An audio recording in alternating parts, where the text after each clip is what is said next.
Welcome to this Meet the Author session and a panel discussion. I'm quite impressed that at least all of you have come during your lunch break, or taking your lunch perhaps. So we have got some light refreshments for you. And I suppose that it's also got to do with the author and the topic of this book. When the party ends, China's leaps and stumbles after the Beijing Olympics. The Press Club is always happy to celebrate the successes and accomplishments of our members, and in particular, Singapore journalists. Pei Xinghui is the Deputy News Editor of the Straits Times, and today he's here to give us a glimpse and some insights into his 4 years covering China when he was the Bureau Chief, Beijing Bureau Chief for the Straits Times, I think from 2008 to 2012. So he spent 4 years during a very tumultuous period of China. And the product is, of course, this book. It's a fascinating insight into a changing China. And it has been described as an absorbing and remarkable work of journalism. Now you can check that out. You will get a copy of the book. It's only $20. The publishers are giving you a special offer. And of course, you can get paid the author to sign it. Now, in a while, I'll ask Pei to come up, and what Pei will do is, he'll first give you a presentation about the thoughts, his thoughts about the book and his experience in China. And after that, we are very privileged that we have got the editor of the Straits Times, Warren Fernandez. Warren, together with the deputy foreign editor, Chua Kim Hon, they will come up and join Pei in a panel discussion. And I hope Warren will then throw it open to the floor so that you may ask your questions. On behalf of the organizers, quite a few of us are involved, and the publishers of the Straits Times Press, of course the Singapore Press Club, we are very grateful that you came. We will continue to organize events like this. Like I said, what we basically want to do is we want to promote the successes and accomplishments of Singapore journalists. So, Pei, if you're ready, we can come and give you a presentation, and after the presentation is over, Warren, please come up and join us. Thank you.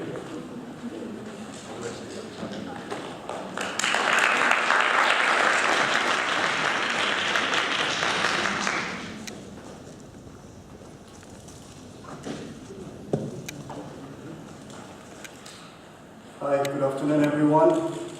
Thank you for coming. Before I begin, I have a little confession to make. I'm very honored that the Singapore Press Club has invited me for this talk, but I'm not a member of the Singapore Press Club. My excuse is that I've been away. So, but George, I assure you that once this is over, I'll listen.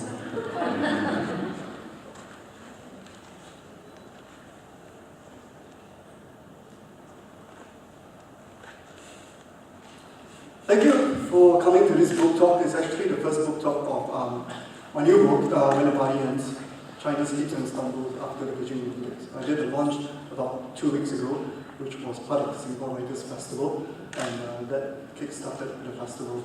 And now 2 weeks later, I'm here to give a talk. Very happy to be here meeting fellow journalists, old colleagues, as well as media friends. I thought I would give some background as to why I wrote this book and how I came into this subject matter.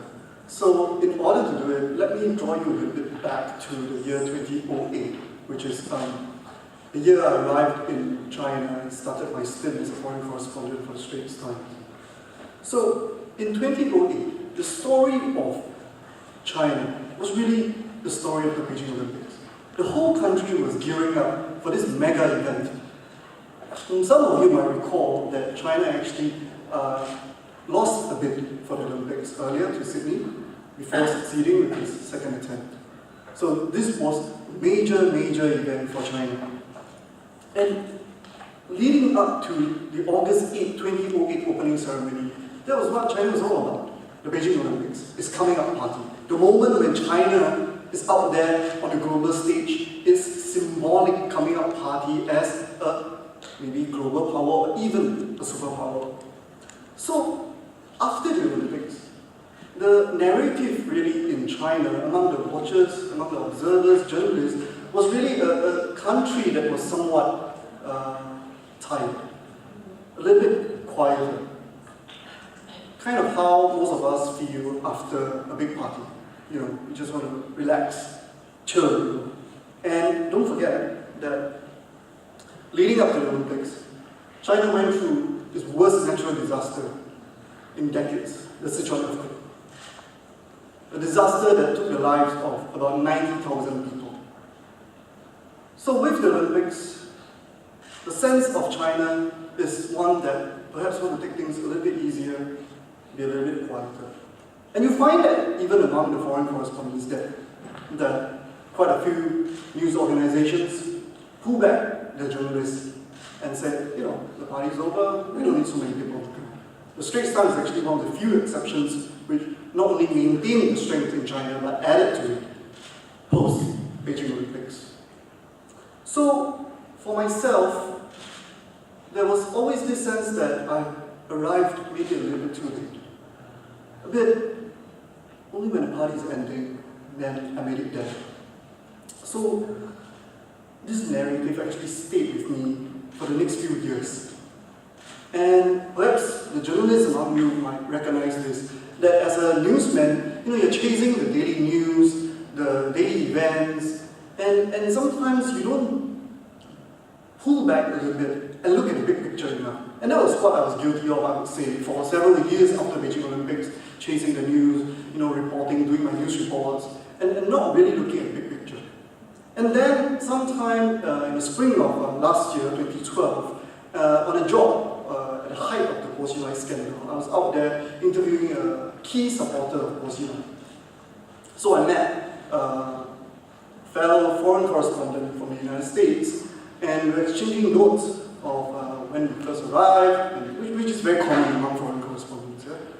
So she asked me when I first arrived, and I said, okay, 2008, you know, before the Olympics, and I said, when the party ends. And she replied, no, that's when the party started. Got me thinking, oh, okay, that's an interesting way to look at this thing. So that's when the party started. Went back, dig through my notes a little bit, read through my own news reports, and started to see, indeed, a lot of things happened after Beijing Olympics. A lot of major events happened after the Beijing Olympics.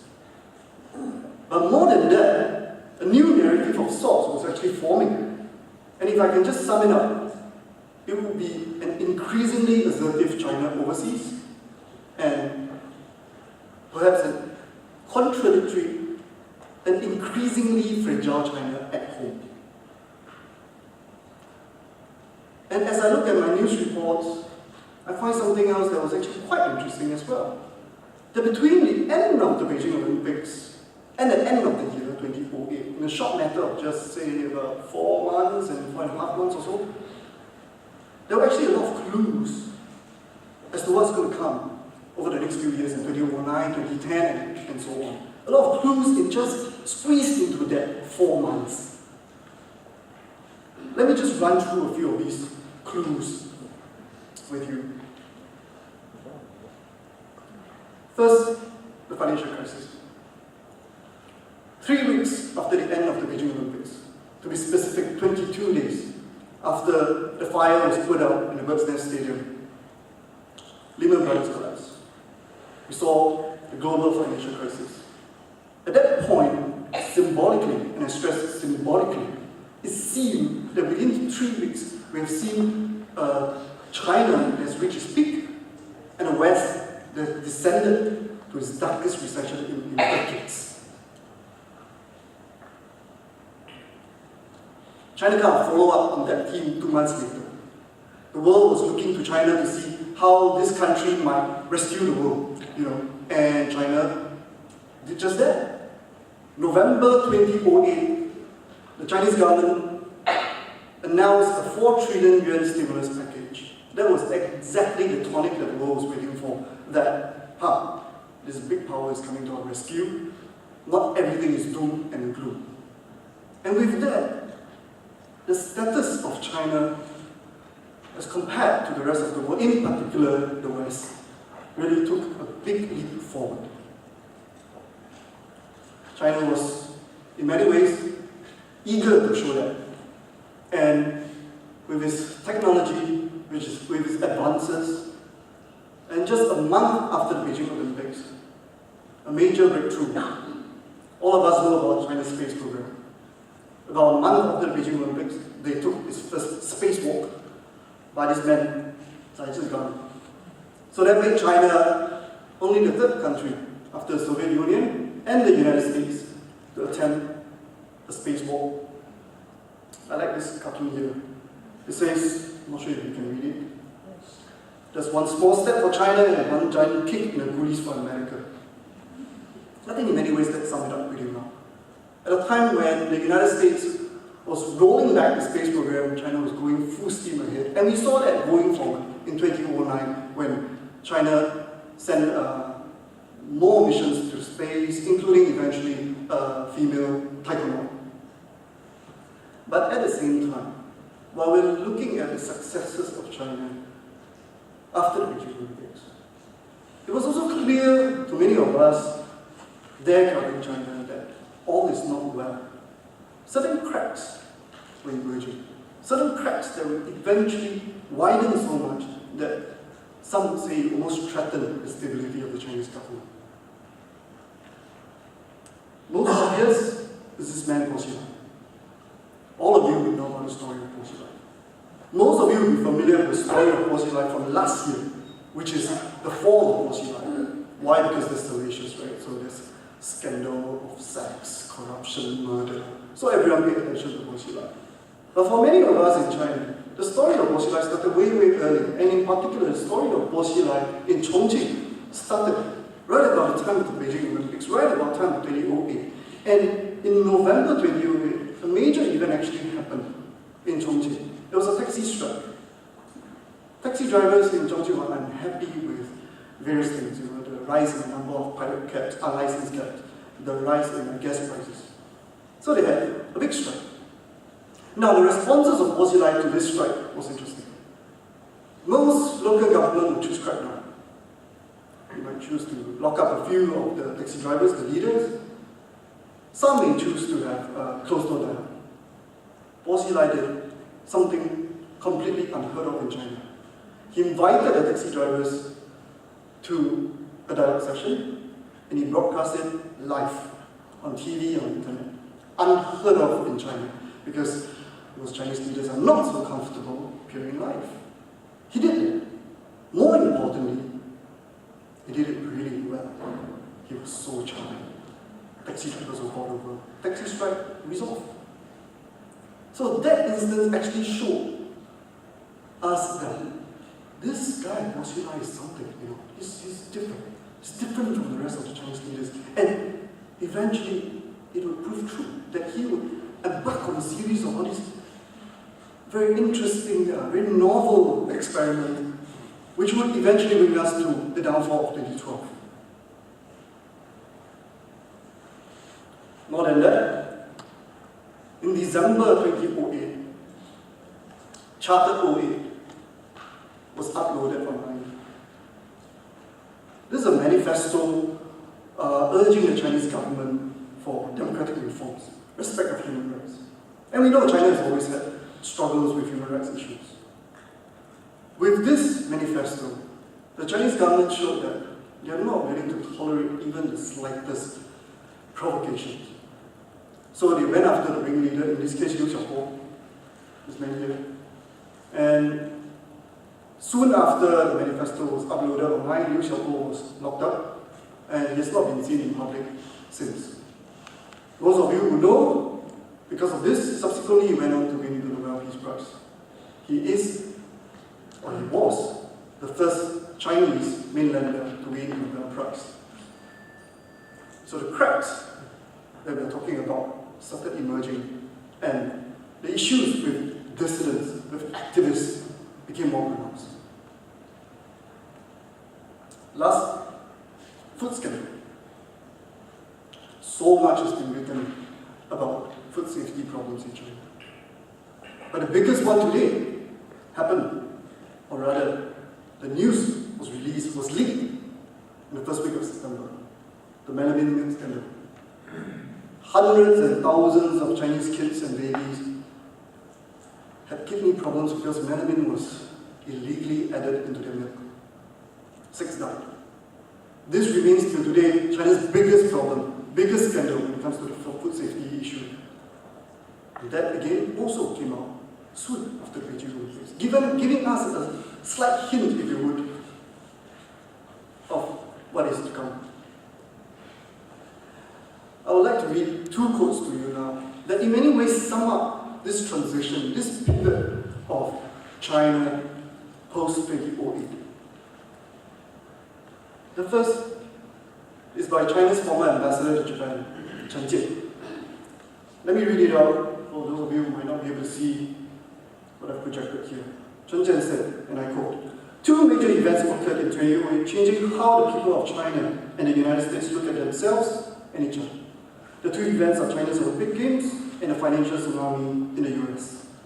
On the one hand, the successful hosting of the Olympics in Beijing demonstrated to the world the prosperity of China after 30 years of reform and opening up, showcased the patriotism of the Chinese people, and illustrated the capabilities of the CCP's leadership. On the other hand, the outbreak of the financial tsunami and the US inability to shake off the shadows of decline allowed the world to reappraise its only superpower.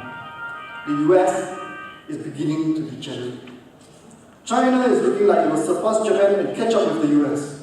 It will become the world's next superpower, and such recognition has been floating, fermenting, and spreading around the world." Quite a gung-ho speech. Now let's look at the next guy.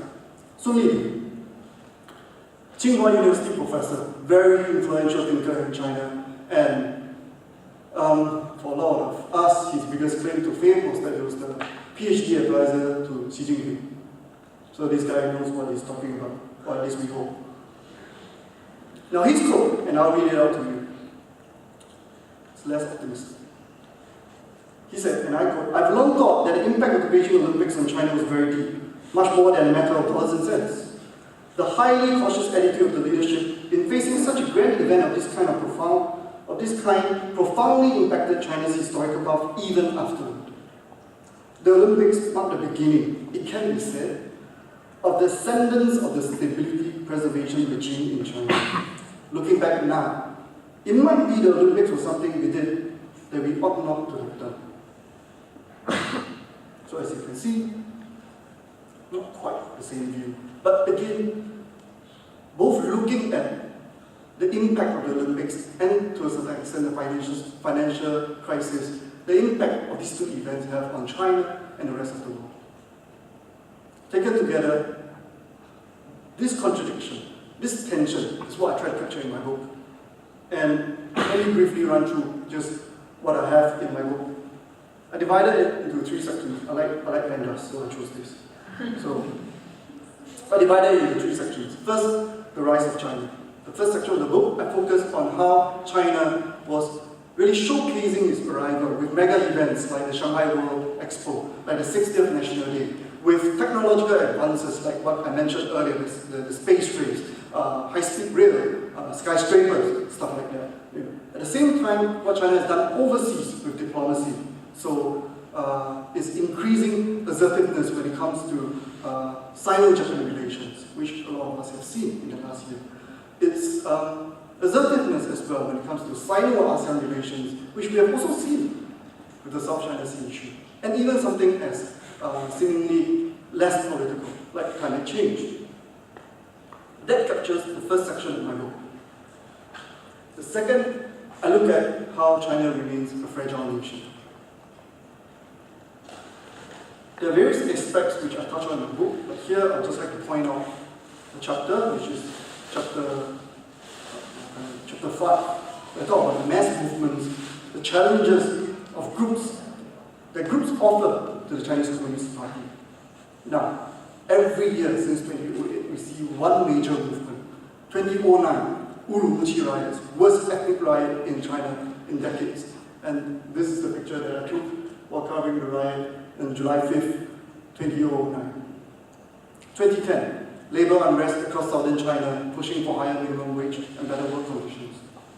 2011, Chinese Jasmine Revolution, a call online for similar uprising in China as we've seen with the Arab Spring. Didn't come up with anything, but got the Chinese government incredibly worried. 2012, the whole Poxi scandal. And that brings us to the third section of my book, which I focus on the central player that ran through this entire book, the Chinese Communist Party. I went into quite a bit of detail on Poxi, not just the downfall, which is very interesting, but as well as the rise of Poxi. So I devoted a chapter to the rise of Poxi and another chapter to the fall of Poxi. And the rise, I think, is as exciting as the fall of Poxi. That very neatly, in a way, brings us into the Chinese leadership transition of 2012, the 18th Party Congress, where I detail how the various scandals, various incidents that happened before the Party Congress have an impact on the new leadership team. And with that, that's pretty much how the party ends. Thank you very much. And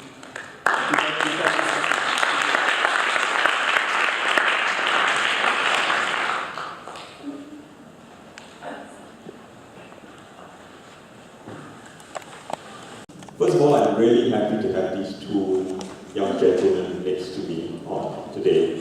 As you know, both are former China bureau chiefs for the Straits Times, and I was delighted when I managed with both of them to come back to the Straits Times newsroom. One is helping me run the Straits Times news desk, and the other helping me run the Straits Times foreign desk, and already making a big difference. So good to have you both back in the newsroom. Secondly, I was delighted when Pei told me he wanted to work on a book on China, because I've always felt that we have in our newsrooms and in our bureaus really good journalists who are equal to any you might find in any other news organization. And I couldn't understand why I had to read a book about China or India or Indonesia written by the correspondent for The Guardian or The Times. And I had been urging our correspondents to write a book. So when Pei said he wanted to do it, I signed up immediately, and glad we got to this stage where we launched the book. So congratulations again. And lastly, let me just say this is not a one-shot wonder, because I want the Straits Times newsroom and the Straits Times press to continue to deliver a stream of books. So we will keep at it, and we became the media partner for the Singapore Writers' Festival this year, where we launched Pei's book, and we are committed to launching more books at the Writers' Festival. I hope to have a regular stream of books from our bureaus and from our newsroom to establish in our readers' minds that this is a source of good commentary and writing, and in that way showcase our best talents. So more to come. Now let me go to the book. Pei, you've told us about the thesis of the book, the rise of China, the start, the end of the party, which in an enigmatic way is also the start of the party. And this is the start of a more assertive China, but also a more fragile China. I want to ask both of you the big question that's out there. Is this rising and emerging China something that we in Singapore and Asia and the rest of the world should fear, or is it something we should celebrate? Let's hear from the author first, and then I'll get the previous China bureau chief to react to this view.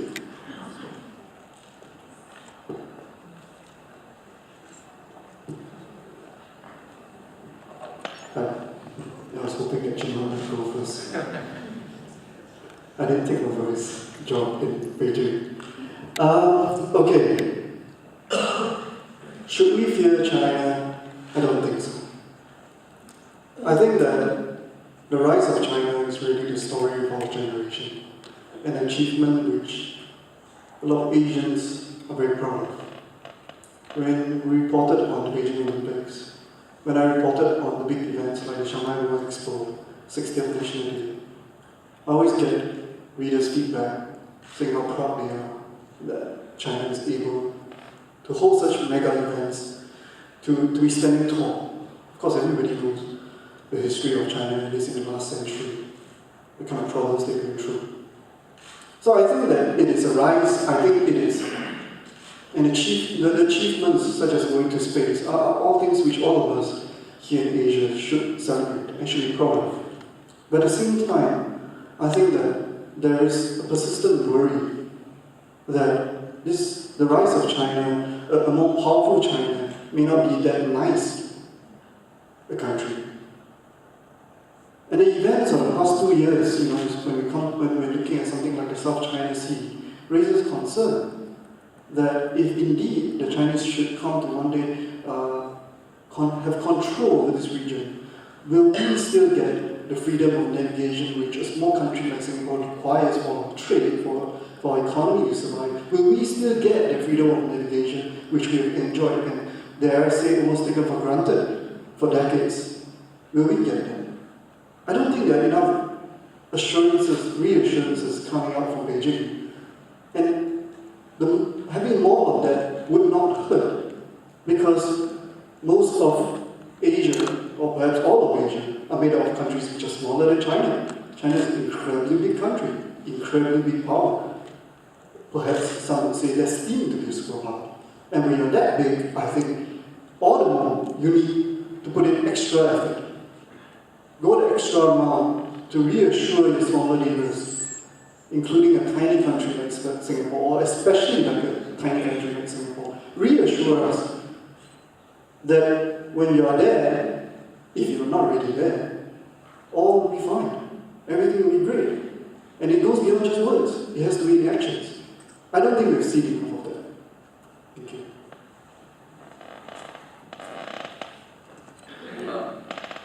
I wouldn't use the word fear. Okay, I wouldn't use the word fear, but I think if you're in the same room as a 300-pound gorilla, you'll be foolish not to be a little worried about intentions of said gorilla. And with China, the issue is that there are just too many unknowns associated not just with its political system, but with the broader intentions of the Chinese leadership that we don't know about, and we don't even have a very good grasp of how the next leadership transition in 2022 is going to go. The script was torn up at Beijing Party Congress, at least the script that we knew for the last 10 years has been torn up. What is the new, what are the new rules of the game? I don't think we really know all that well. And in an environment like that, to say that you are fully assured that China is going to turn out peaceful, benign, I think that's a giant leap of faith that not many public officials would admit to privately. What they say in public, well, I think we know what the official script is, but privately we talk to people, I don't think that people are assured. So while I think fear is maybe too strong a word, I think most people are concerned, and to different degrees there's a bit of a worry in the region, and I think that's about right for the moment. Until China can exhibit a greater degree of predictability in their behavior, in their leadership transition, I think there is really no reason why leaders in the neighborhood shouldn't be concerned about where China is going. Before I open up the floor, can I just do what I normally do, which is ask questions and probe a little further on the answers you've given. So both of you are saying this is an inevitable rise, something to be celebrated, but also inevitably there will be some concerns. Chinon says there are too many unknowns. You liken China to the panda bear, which is we all love, it looks cute and fluffy, but we also know can have fangs, right? Do you think the reason why we don't get enough assurances about what the rise of China might be, the reason why there are these unknowns, is that's the way they want it to be? Because they want to both shock and awe, keep you on your toes, keep you guessing? Or is it because they just haven't quite realized the need to provide those assurances? Since he went first, let me return the favor. I don't think they've got all the answers. They've got all the answers that's needed, really. I mean, the famous phrase from Deng Xiaoping about how reform should go forward, or generally how China will go forward, will be that they're trying to cross the river by filling the stones. And that the reason plenum, that phrase was, I believe, trotted out again by someone, I can't remember exactly who. But if you're the world's second biggest economy and you're still trying to cross the river by filling the stones instead of building a bloody bridge, you should be worried. I mean, I'm concerned that 30 years of reforms down the road and we're still trying to cross the river by filling the stones. That's not very reassuring, especially if this is going to be the most powerful country in the region. So I don't think they are intentionally trying to be vague or unpredictable. It's simply that the system itself has got its own limitations. It's taken them this far. Can it take them beyond the next 30 years without chaos, without any chaotic developments? And can they evolve the system peacefully, given all the inherent intentions? I think those are still questions that don't have good answers, and in many ways they are in uncharted territory. I would say that there are actually many players in the Chinese political system, and some are more out there in front, such as the Ministry of Foreign Affairs, and some like the PLA, the military, which is really a lot more in the background. And they don't usually sing the same song. Very often you might find conflicting signals, conflicting messages, and I think that perhaps accounts to a certain extent this ambiguity.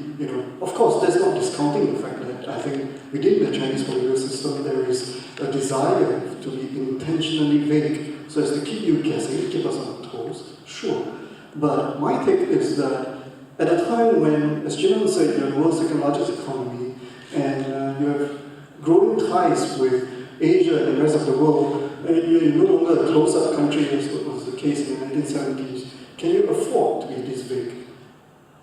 Could we pay the price because of this ambiguity? If you don't put it out clear, what if a skirmish should happen in the South China Sea? What if something should come about simply because you didn't make things too clear with Japan, for instance?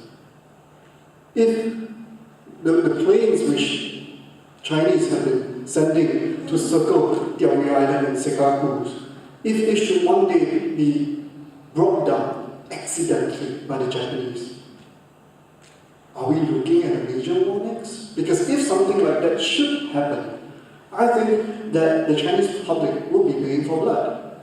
And I'm not sure if the Chinese leaders will be able to back away from at least a limited battle. What kind of impact would that have?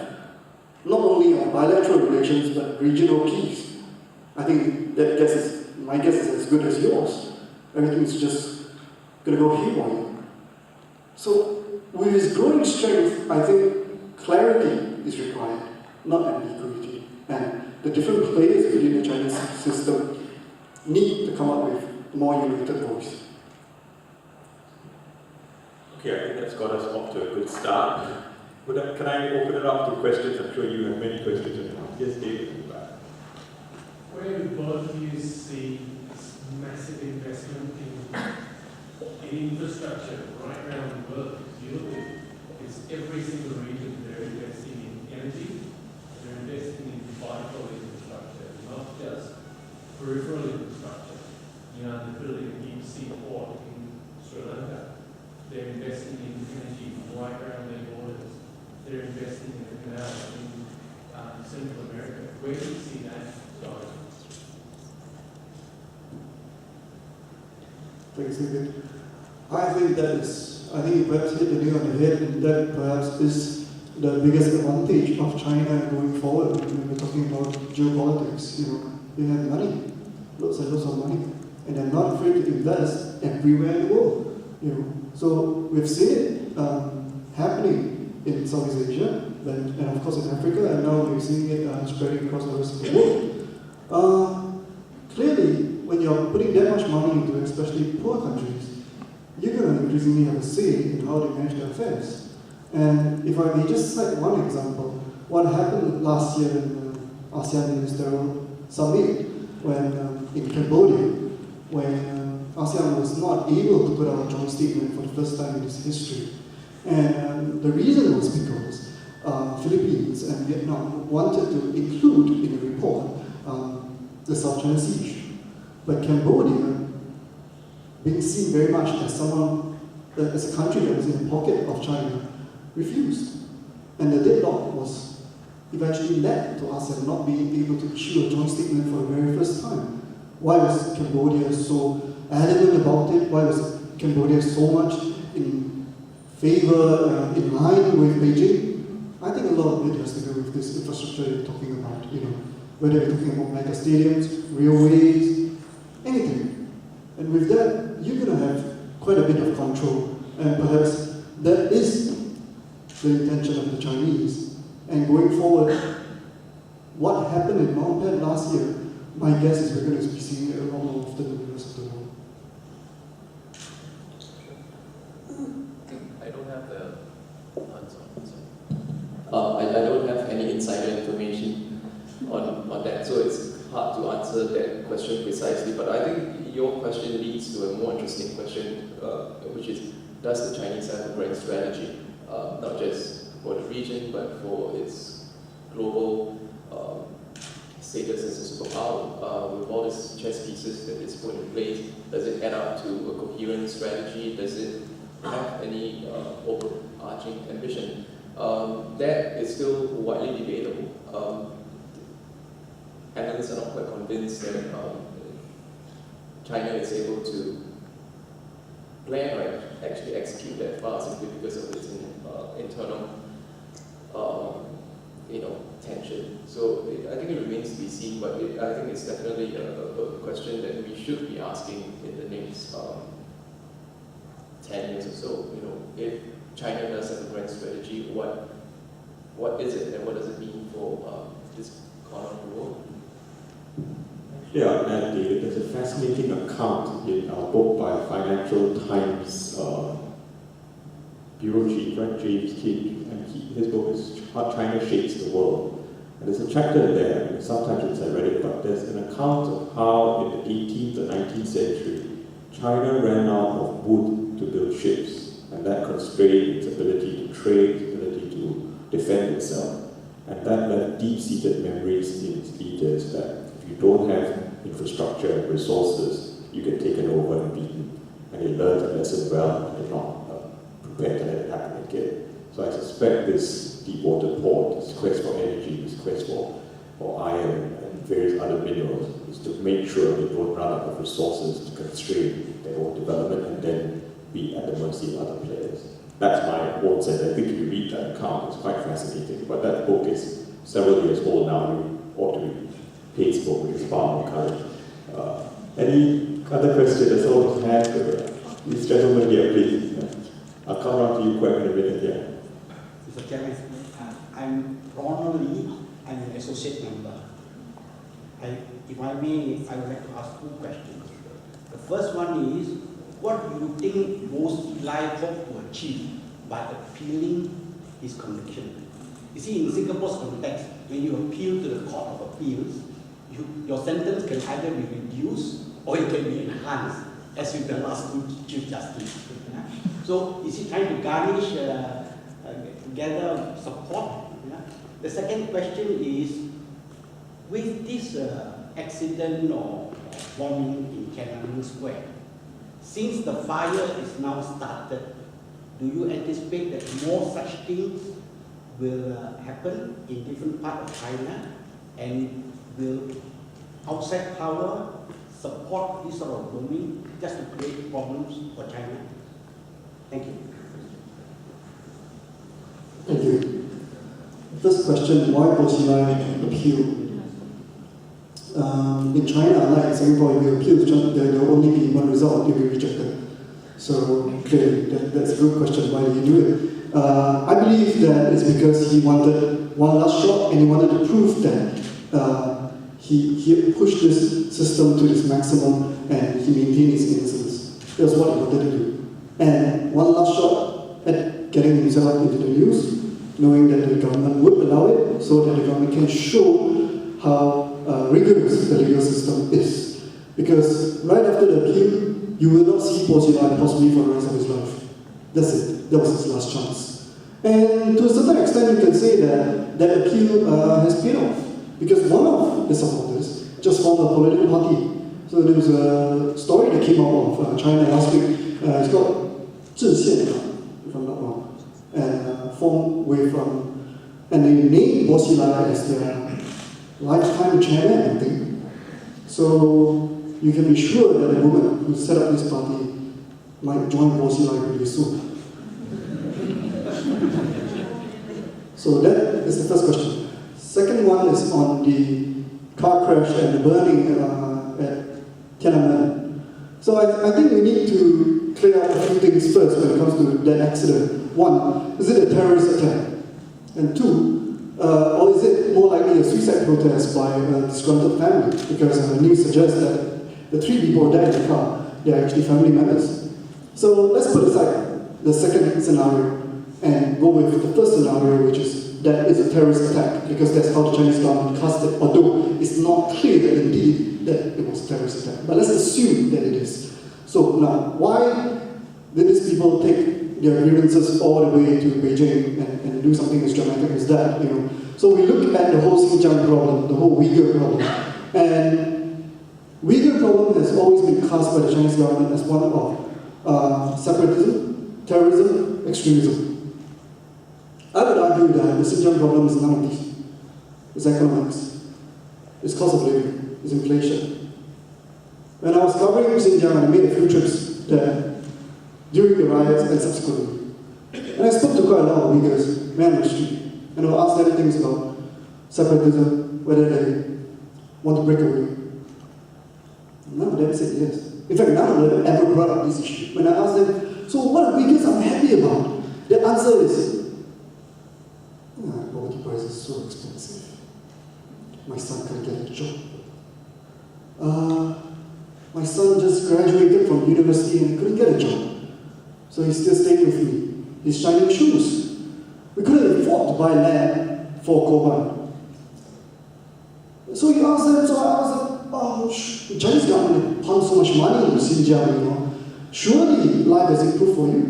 And the answer, invariably, is yes. Indeed, life has improved. But they said, the life of the Han Chinese here has improved more than mine. And because of that, I'm like, they feel this imbalance that how come I'm not moving as well as the Han Chinese? How come they can afford the nicer apartments than me? Those are some of the major issues that we find in Xinjiang. And the reason is actually rather straightforward. As the Chinese government pump money into Xinjiang, a lot of the big jobs go to the state-owned enterprises. The state-owned enterprises prefer to hire Han Chinese because they speak better, they speak Mandarin. You know, they're more comfortable with Han Chinese. So we see something perpetuating here. And unless the central government is able to change that, nothing much will solve the Xinjiang problem. If you keep talking about extremism, radicalism, and stuff like that, I don't believe we're dealing with the nub of the problem. We are talking about income gap, we are talking about cost of living, and if such bread and butter issues can be seriously dealt with, I believe that soon we might not hear much of Xinjiang problem. But having said that, I think it's going to take many, many years. Thanks. That's a very interesting perspective. So Xinjiang is about the economy. So it's the economy stupid, basically. Junot, you've covered China for a long time, so do you have a sense of the Xinjiang issue? Is that your reading as well, or do you have a slightly different view? I mean, I've been to Xinjiang, but I don't think I was there in such a traumatic time as he was. But just very quickly on the so-called terrorism issue, I think the one thing that you need to distinguish is that globally, what we understand by terrorist threat is as a result of US foreign policy. So it's a foreign policy driven sort of issue. Whereas what China is experiencing or what involves terrorist attacks at home, a lot of issues driven by its own ethnic tension with its ethnic minority. So they're different. They originate from a different source. The question going here, if you address that question, is whether outside foreign forces start getting involved in all these attacks, is really what sort of decisions China makes in its foreign policy on Syria, in the Middle East. Would it take actions that will provoke this foreign forces from joining the ethnic unhappiness at home?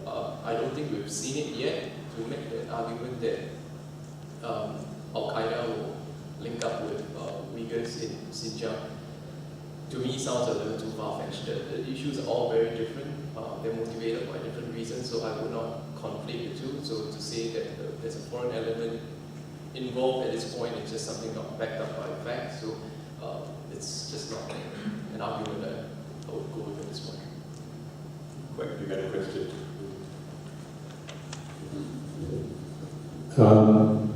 I want to ask about factional politics. In every leadership, there will be factions, even during the most extreme times, during Mao's time, the Shopping's time. Within the party, within the leadership, there's always factions. Okay, Posila is out of the way for time being, but in the current leadership, maybe Pei just left not too long ago, and give us some color analysis on the various factions, who is with who. There is always this counterbalance. Sure, you have Xi Jinping and Li Keqiang, but even within the standing committee, who is on the other side? Yeah. Where do they stand?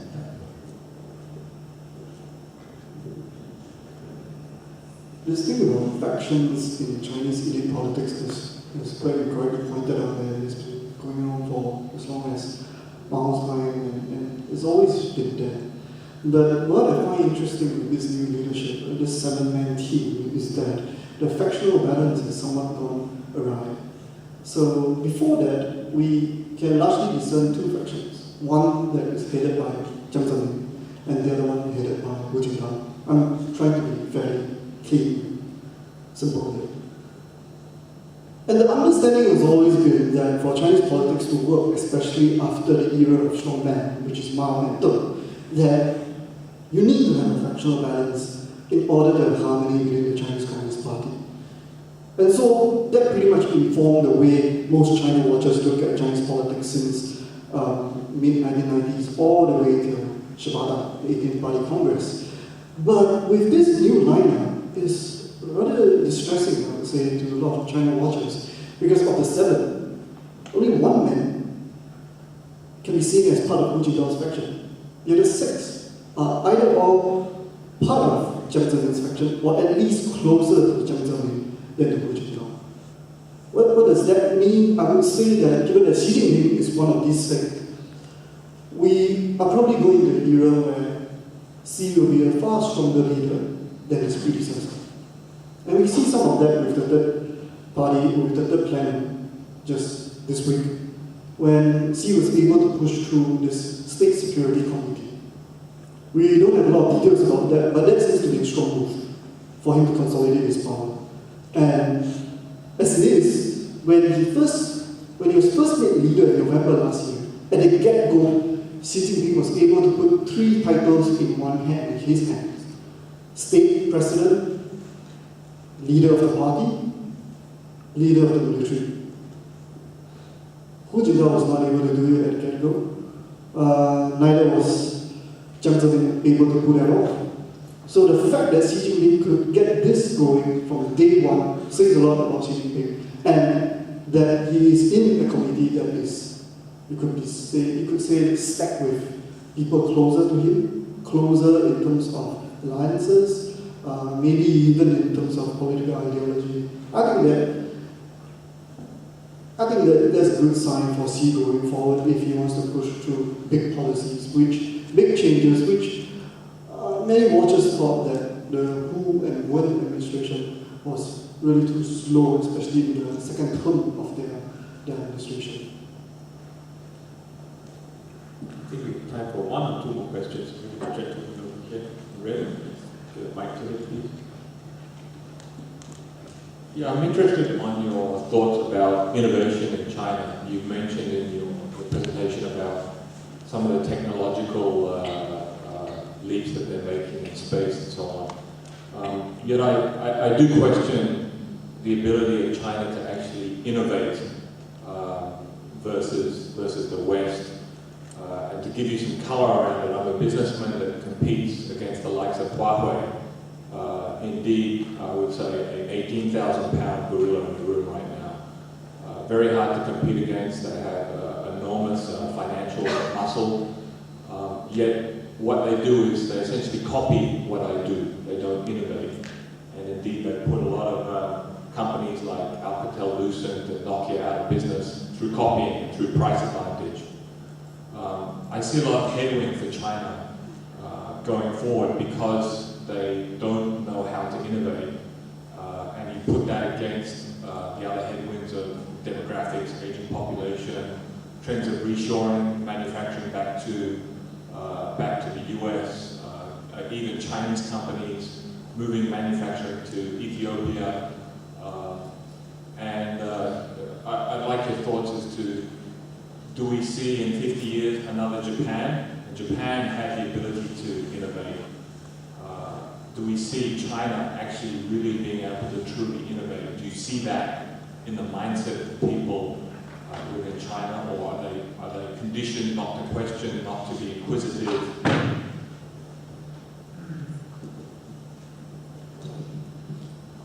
What you've said, I think, is absolutely true. And having lived in China, reported there, I would say that indeed, the big problem for China going forward will be innovation. China so far has been a master of copycat. So copying, you can't beat the Chinese. They're the best. They're fast, they're good, and they copy well. Let me just cite an example, websites. So a lot of the websites that we use, Facebook, Twitter, YouTube, they're all blocked in China. So, but in order for the Chinese cyberspace to be thriving and to be exciting so that it doesn't become a North Korea, the Chinese have basically copied all these ideas and come up with Chinese clones. So instead of Facebook, you have Ren. Instead of YouTube, you have Youku. Instead of Twitter, you have Weibo. So after living in China for a while, those are the social media tools that we use, including myself. And people tell you about Facebook and you go a little bit lost because they're all blocked in China. But these are all copycats.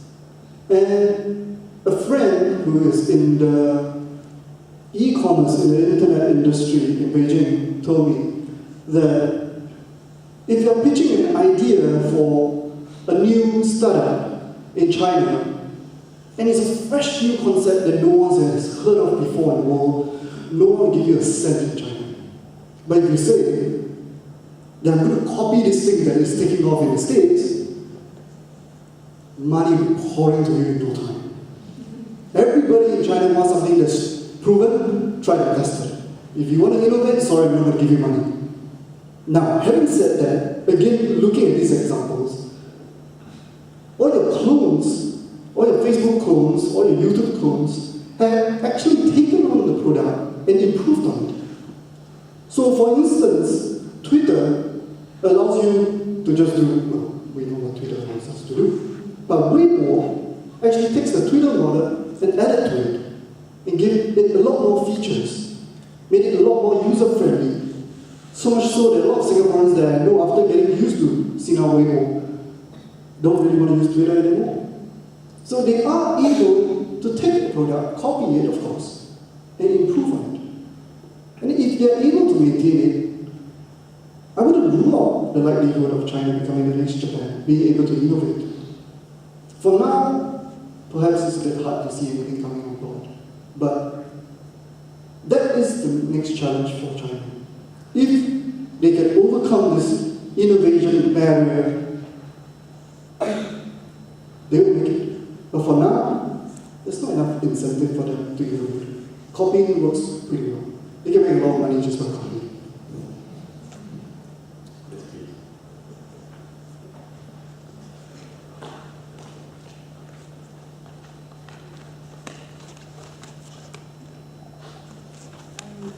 Well, I'm a bit tired, so if I'm not very coherent, please try to understand. Well, I first came here in Singapore in 2007, and I started to read Bashan Hill very often, all his articles and the Straits Times, and in my opinion, you understand the Chinese very much. You understand the best. So that's why I want to ask a question related to very recent issue. That is the Chinese. Well, let's say the Philippines after the typhoon, which is devastated, and the Chinese, they announced that they give the Philippines $100,000 US, which is considered to be too little. Even Vietnam, we are much more economically. At this time, we are not well off. We are also battered by a lot of typhoons. We still be able to give the Philippines $100,000 US. So, is the Chinese, the thinking of the Chinese is that because you are against us, so we will not help you when you are in difficulties. Is that to say that is the way of thinking, the tit for tat strategy or tactics of the Chinese? Maybe you know them very well. So this is the culture of the Chinese, or the way of thinking. And let me ask another question.